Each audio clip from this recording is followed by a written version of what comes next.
What's up, folks? This is Justin from Books, Bricks, and Boards. And today I'm going to talk about a product from my favorite Swedish import. The first step of the condition piece. No, not that one. There is a little bit more competition than that.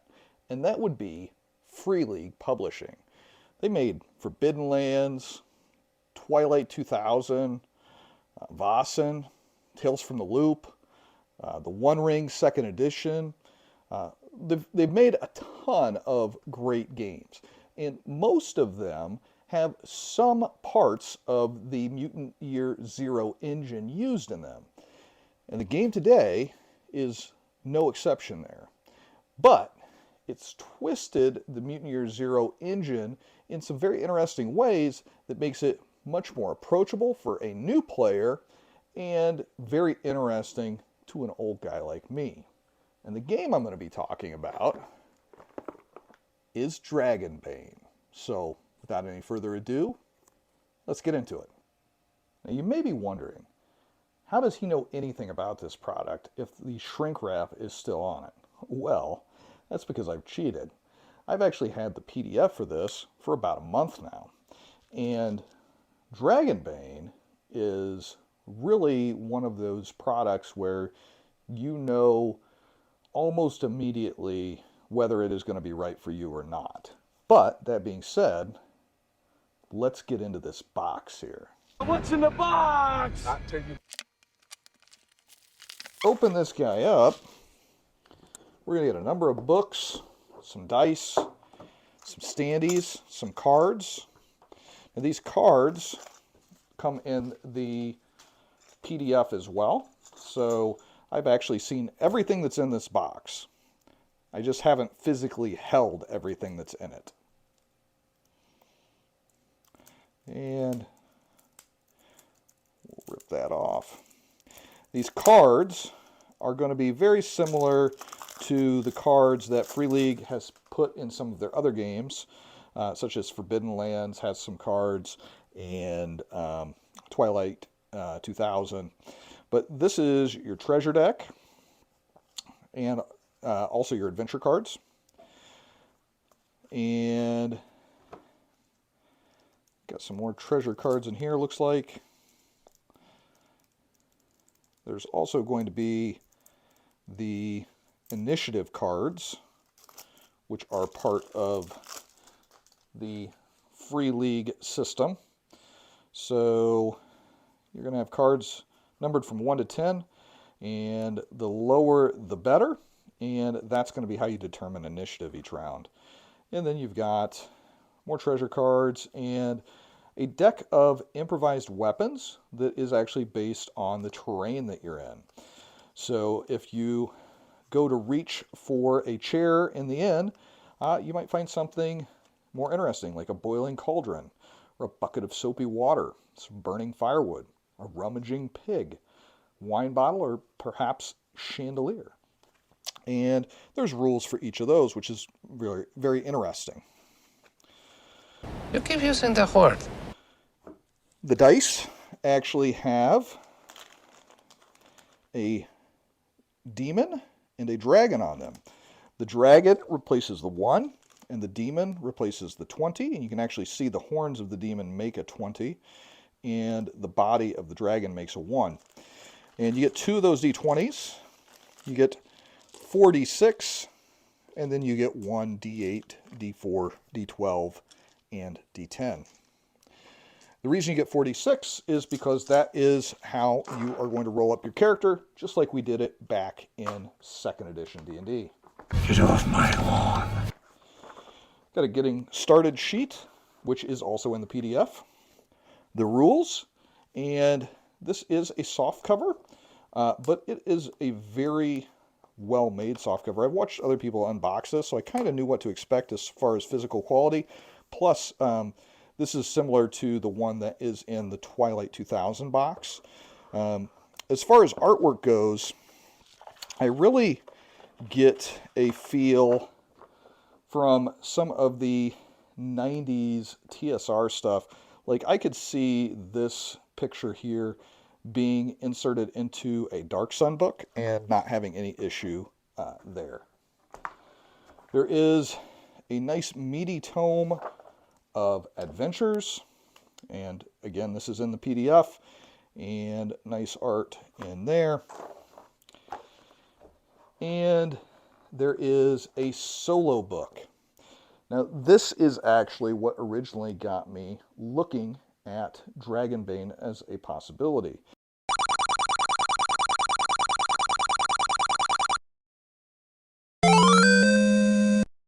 You see, I have plenty of fantasy role-playing games, but the folks at Free League have gotten very good at creating dedicated solo systems. They had one in the box set for Twilight 2000. They released a book for Forbidden Lands that covers an official solo system, and then they have the Strider mode for the One Ring. So whenever they said that they were going to include a dedicated solo mode in the box set, I was interested. You have chosen wisely. Now, this is not a big book, and it is included in the PDF, but it's only like 14 pages, I think. Yeah, I don't see the page number on there. But yeah, I think it's like 14 pages, 12 or 14. And you might think that that is a little light, and it is, but this has a simple emulator and some interesting tables, and when you combine that with the content generation tools that are in the primary rule book, you've got a lot to work with. And whenever you use the mission creation tools here, It's a quest for fun.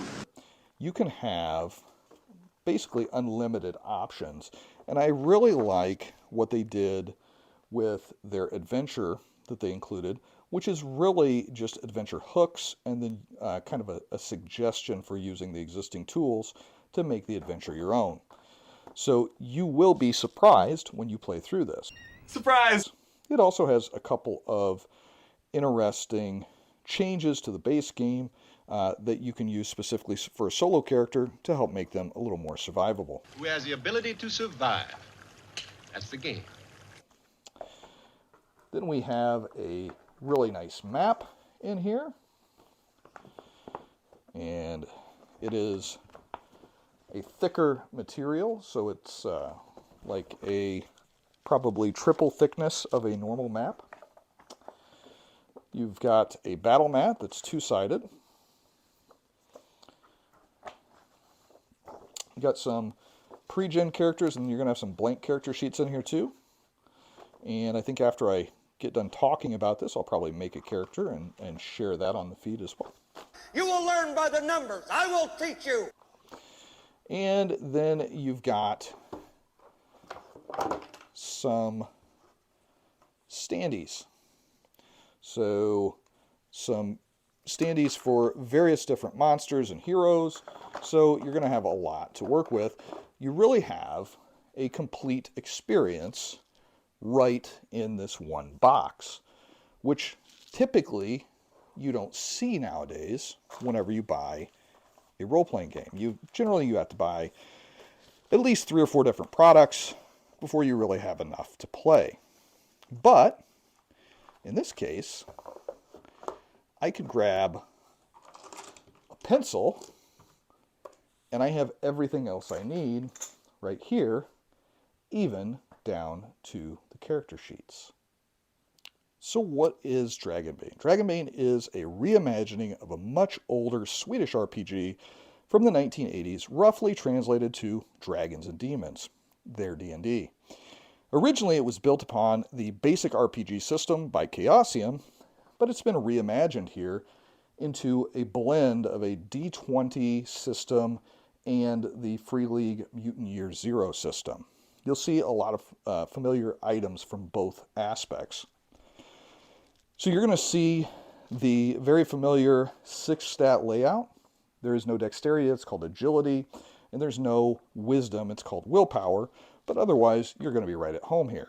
The stats are going to be measured from 3 to 18, and the way that you come up with those is going to be 46 dropped the lowest, and that's your score. Well, the system's done all right by me. The ancestries or kin in this game do not affect your attributes. They are mainly for flavor, though they do grant you a single heroic ability related to their kin abilities. You gonna do superhero landing? Whenever you're rolling dice, you're looking to roll under your skill roll, and each of the stats will give you a base skill roll that you need to hit in order to be successful. Now that is not equal to the stat itself. So if you have an 18 in agility, you don't need to roll an 18 or less on your stats or on your skill rolls. You need to roll a 7 or less unless you're skilled in the action, and then it's doubled to a 14. I don't get it. In any case, when you roll a 1 or a dragon, that's a good result. In combat, that's going to get you to roll twice as many dice, and in non-combat related tasks, the GM is encouraged to give you an extra bonus because of your elite level execution. On the contrary, if you roll a 20 or a demon, that's bad. In the case of combat, there are some useful tables for determining what may have happened. You might have dropped your weapon or damaged it, got it stuck in the side of some terrain, so on and so forth. Whenever you're talking about non-combat, again, the GM is encouraged to create some interesting consequences for you. When it comes to armor, armor is damage reduction, not hit mitigation.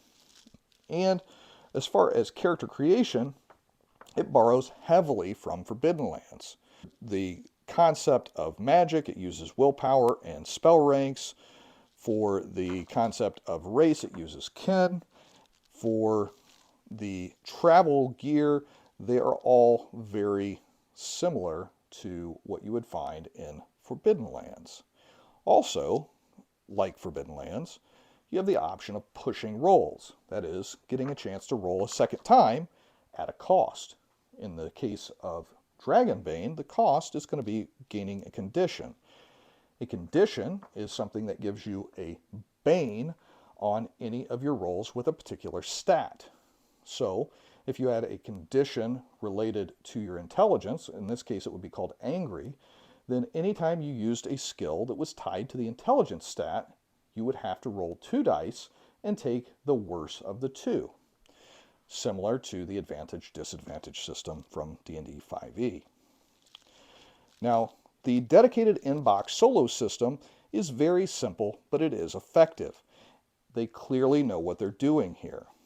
The full book has some nice tweaks to the basic rules, but it doesn't stray far from the standard way that you would play Dragonbane.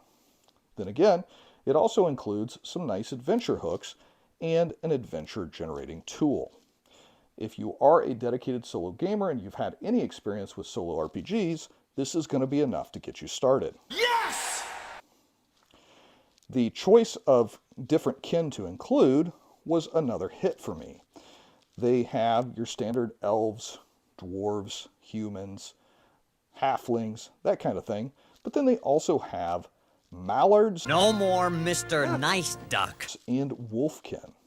Now, mallards aren't going to be for everybody, but it is an interesting choice. As I understand it, the mallards are included because this was a spin-off of the basic RPG, which spawned RuneQuest, and mallards were a choice there. The wolfkin are going to be similar to the old Palladium Fantasy wolfkin that are in that game. I will tell you that Dragonbane can be quite deadly.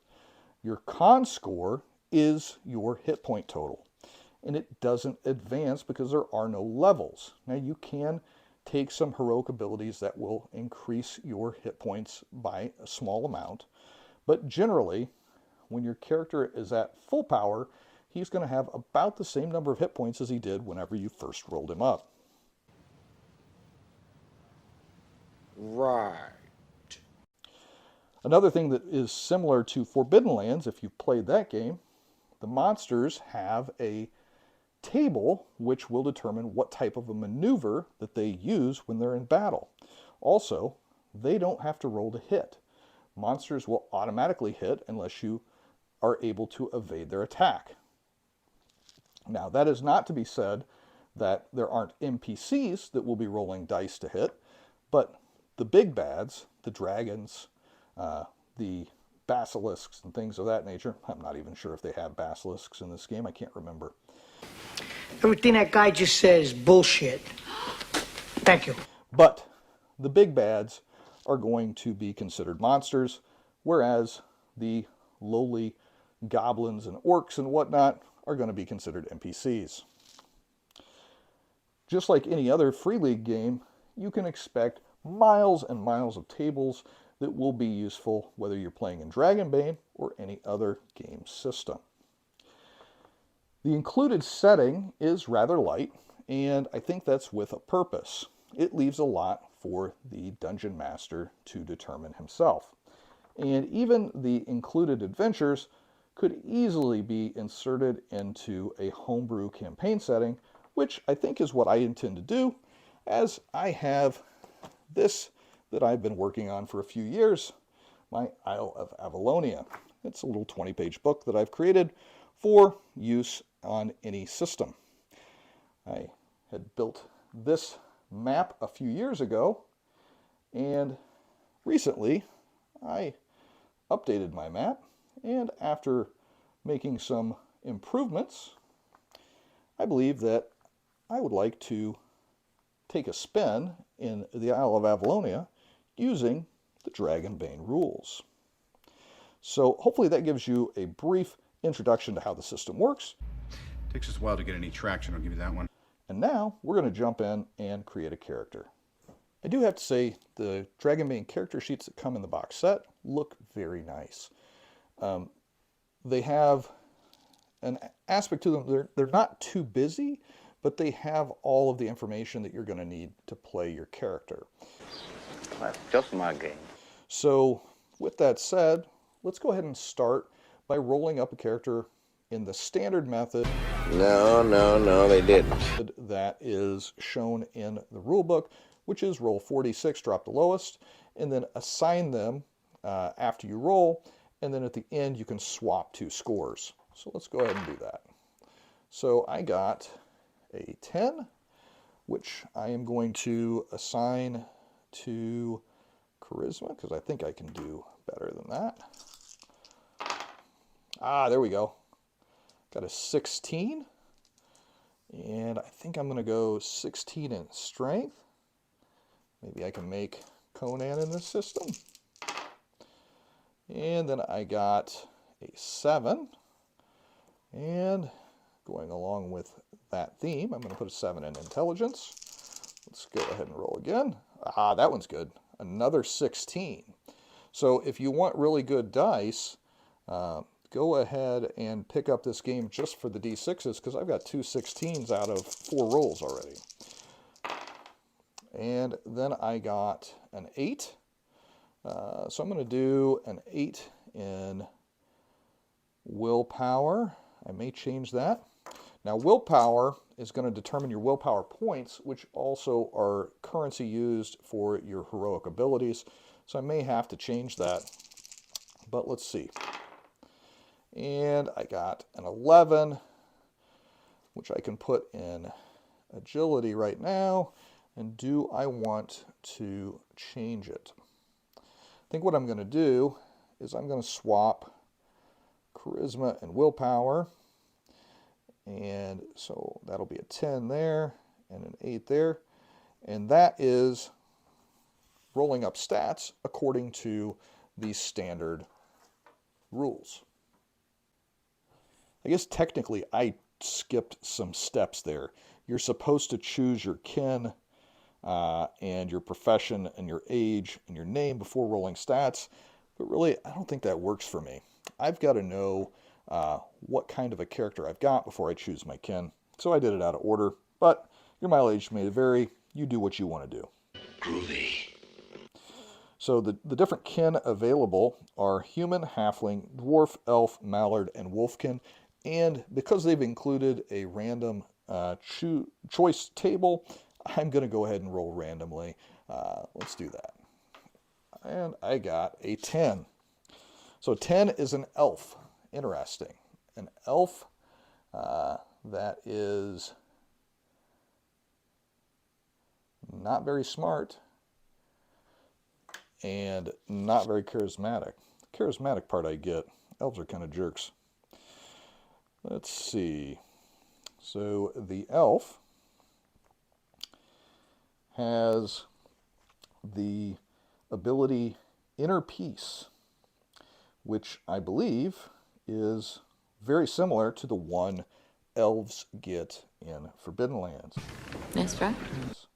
Says, as an elf, you can meditate deeply during a stretch rest, which is like what you would call a short rest in D&D 5e. Oh, right. You heal an additional d6 hit points and a d6 extra willpower, and can recover from an additional condition. You are completely unresponsive during your meditation and cannot be awakened. So, I would note Inner Peace on my character sheet.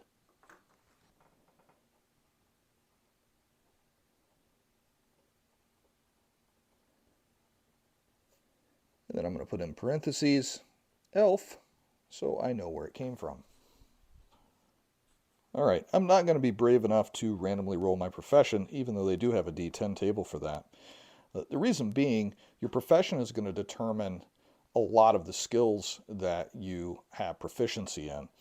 And with my stat array, I don't want to end up being a scholar with a 7 intelligence. And that's probably why they want you to roll your stats after you choose your profession. So, I am going to choose a hunter as my character. No! So let's go ahead and flip to the hunter section. They actually show key attribute of agility based upon the skills that you're skilled in. My agility is only 11. I guess I am going to go with fighter. I should have known.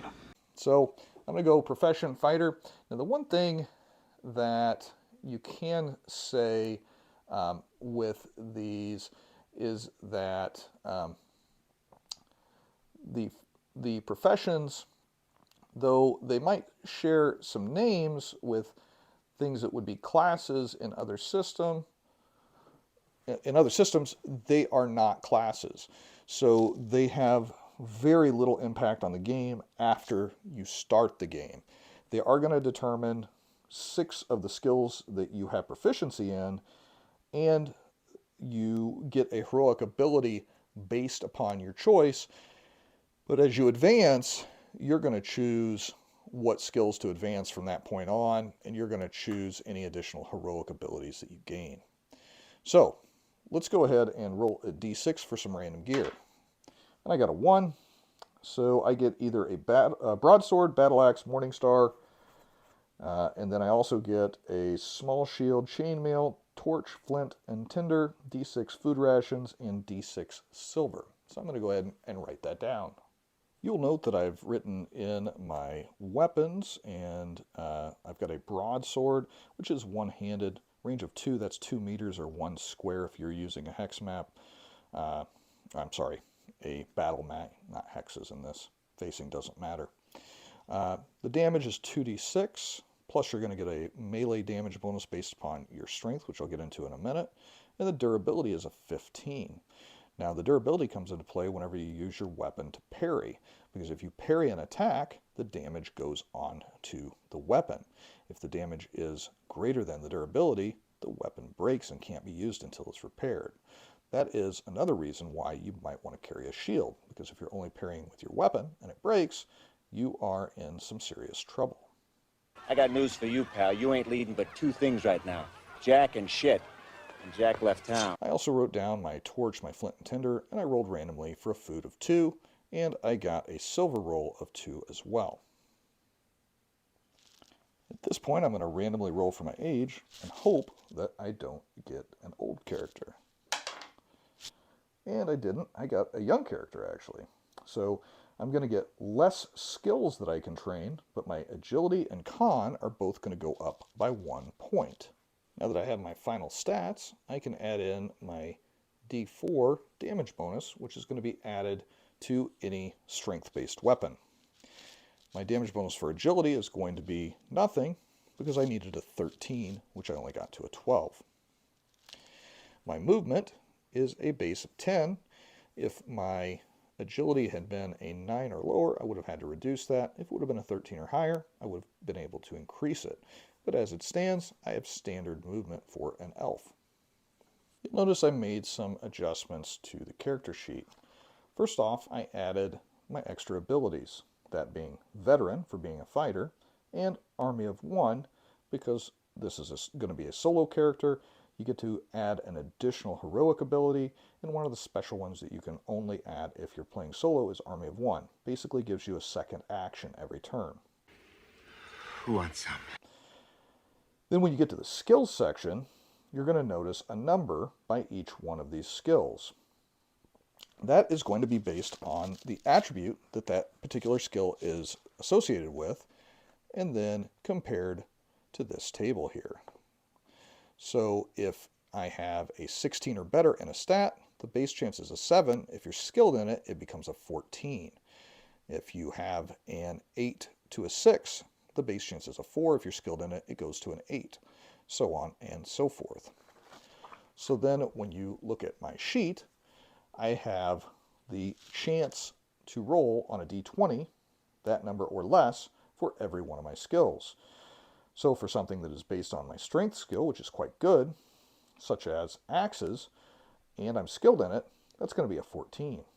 Now, while I'm skilled in the use of bows, my agility score is only a 12, so my chance is a 10 or less. So basically a 50-50.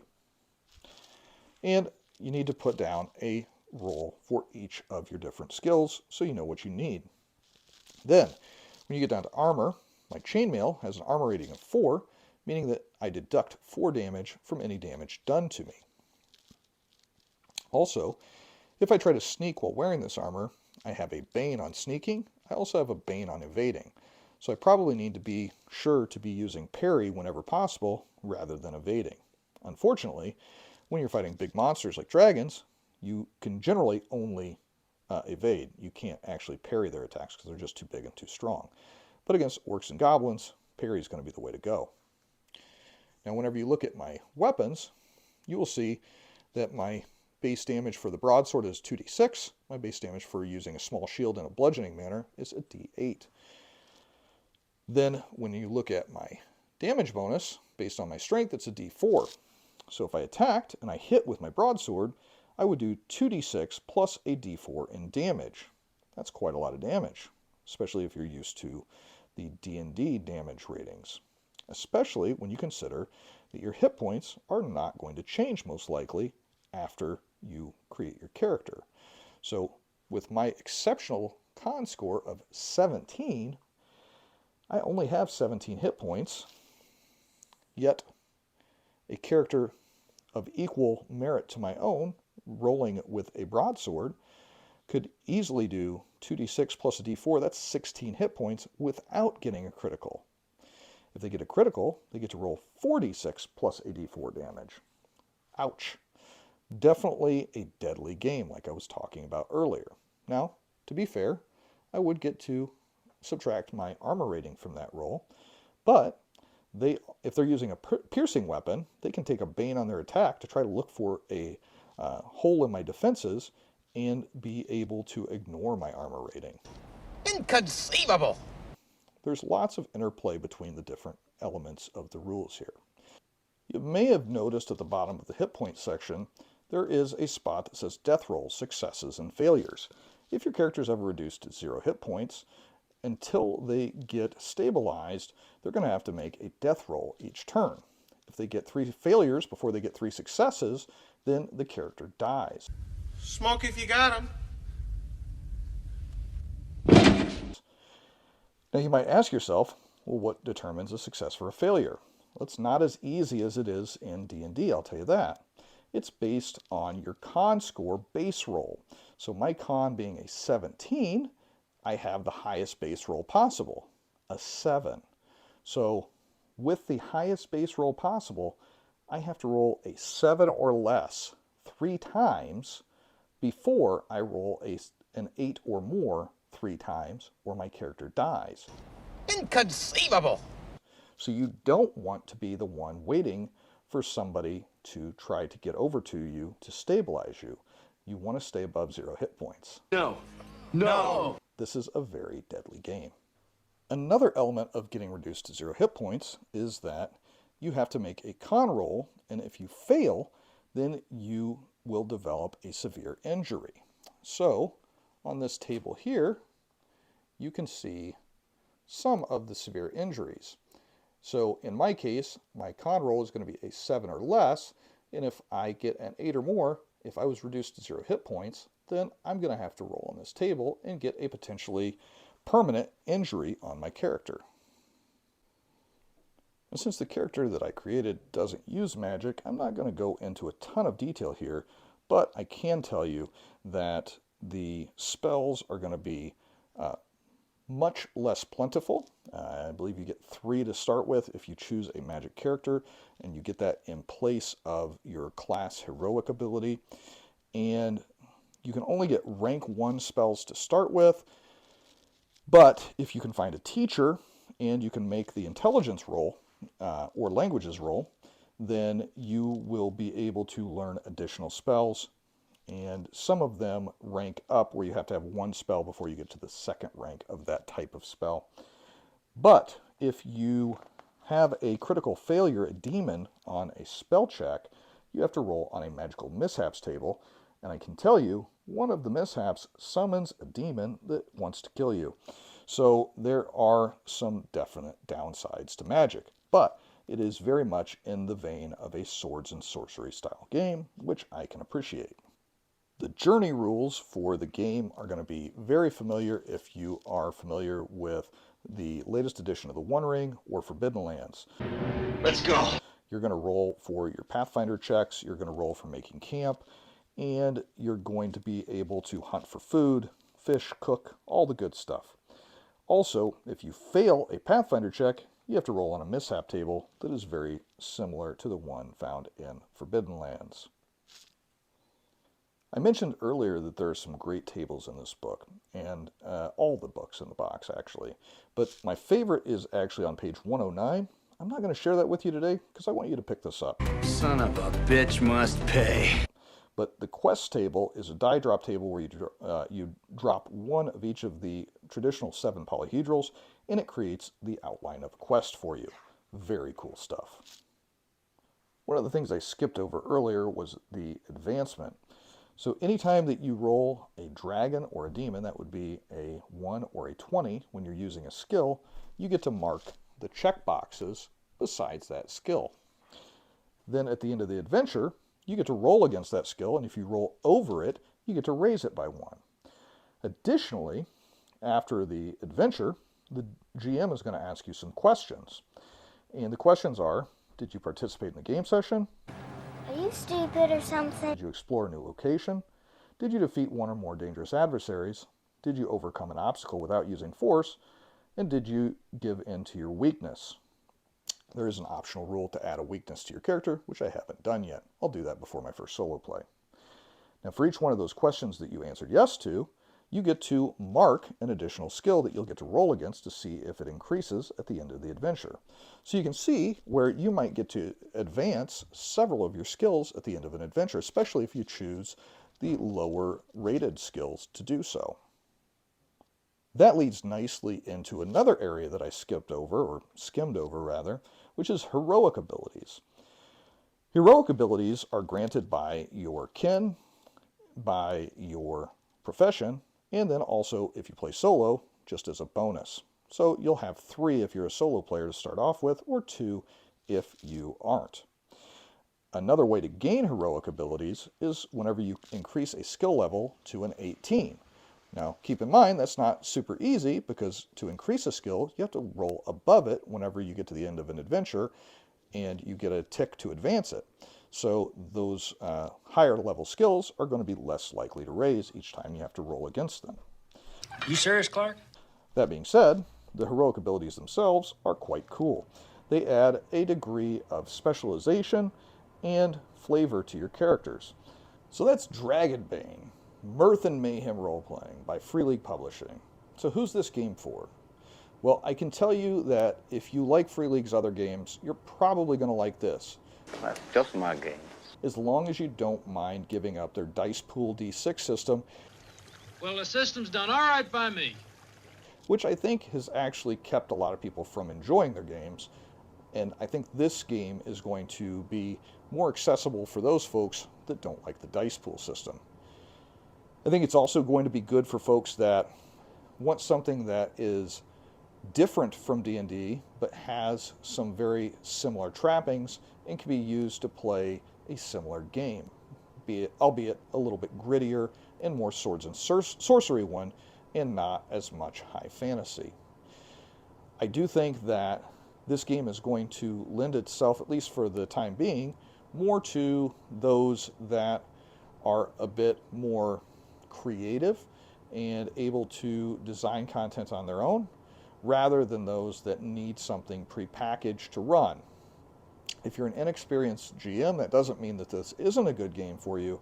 It's just going to take a little bit more effort up front if you're not already familiar with building your own worlds, because there's not a lot of information here on the world itself. That's okay. The blank spots are there for a purpose. They allow you to fill them in. So, do I think Dragonbane's a good game? Absolutely. I gave it a 10! A 10! Do I think that it replaces any game on my shelf? That I'm not sure. If anything, it might be a replacement for Forbidden Lands, only in such that it will be much quicker to run and less record keeping.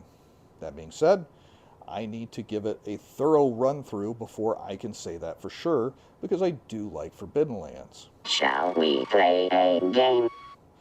One thing this is not going to do, it's not going to replace high fantasy role-playing options like Pathfinder or games of that ilk. So those are my thoughts on Dragonbane by Free League Publishing. I would love to hear yours in the comments. If you have any questions about the game itself, I'd be happy to field those as best I can too. I am a rank amateur. As someone said in the comments on the last video, my videos are very unpolished and natural. That's because I'm very unpolished and natural.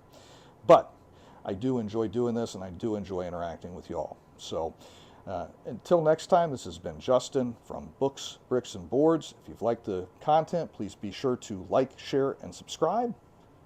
Good gaming, and God bless. That's all, folks.